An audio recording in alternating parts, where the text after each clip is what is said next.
Welcome back to All Around Auto Tech's DIY channel.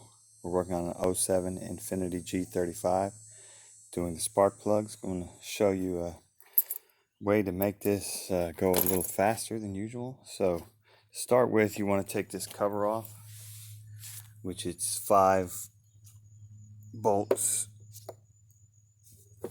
3, 4, 5.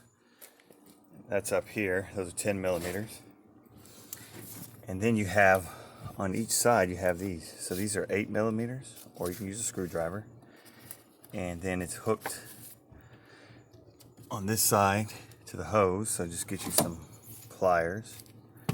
Take that side off. Take this 10 millimeter bolt off too, right here. Which that's what this is. Then pull this off out of the way.